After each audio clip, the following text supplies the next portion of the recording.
Have you ever wondered what truly drives someone to commit a crime? What dark forces are at play inside the minds of those who cross the line from law-abiding citizen to criminal? In this video, we're delving deep into the psychological factors that shape criminal behavior, unraveling the secrets behind what makes a person step into the shadows of society. Criminal psychology isn't just about catching the bad guy. It's about understanding the complexities of human behavior, the influences that push someone over the edge, and the psychological patterns that are often overlooked.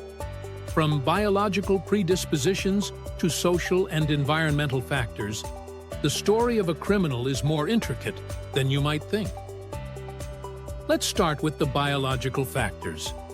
Did you know that genetic predispositions and neurological disorders can play a significant role in criminal behavior? Some studies suggest that abnormalities in the brain, especially in areas responsible for impulse control and decision-making, could make someone more prone to criminal actions. But that's just one piece of the puzzle.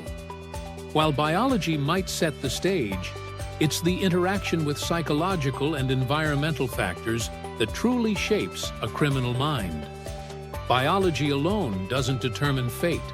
What about the traumas, the personality disorders, the deeply ingrained antisocial tendencies that we all hear about in criminal cases? What role do they play in turning a person into a criminal? Stay with us, because what we're about to uncover next will challenge everything you thought you knew about crime and punishment. Trauma, low self-control, and antisocial tendencies are often at the heart of criminal behavior. But what drives these psychological factors? Many criminals have histories of severe trauma, experiences that alter their perceptions of right and wrong, twisting their sense of morality. Low self-control is another common thread. Individuals who struggle to control their impulses are more likely to act on dangerous urges, leading them down a path of crime. Combine this with antisocial tendencies, and you have a recipe for behavior that defies societal norms and laws. But is it just their psychological makeup that drives them to crime? What about their environment? Could where they live, who they associate with, and the opportunities, or lack thereof, play a bigger role than we think? Poverty, dysfunctional family dynamics, exposure to violence, these social and environmental factors often create a breeding ground for criminal behavior. When someone grows up in an environment where crime is normalized, where opportunities are scarce, and where survival often depends on bending or breaking the law, it's no surprise that they might follow the same path. Peer influence is particularly powerful.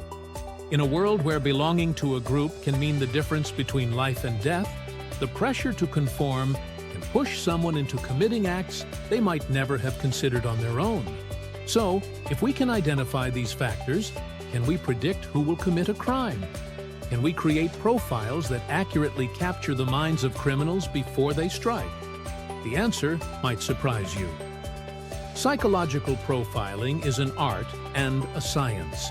Criminal psychologists build profiles based on the known behavior patterns, motivations, and traits of offenders. These profiles help law enforcement predict and understand criminal behavior, but they're far from foolproof. Assessments go beyond just catching criminals.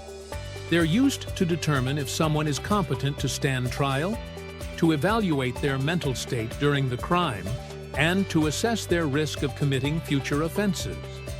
But these assessments also raise ethical questions. Questions about how we balance justice with the ethical treatment of individuals. The mind of a criminal is a labyrinth of complex, often dark corridors. Understanding it is the key to prevention, rehabilitation, and perhaps a safer society. But the question remains, can we ever fully understand what drives someone to commit a crime?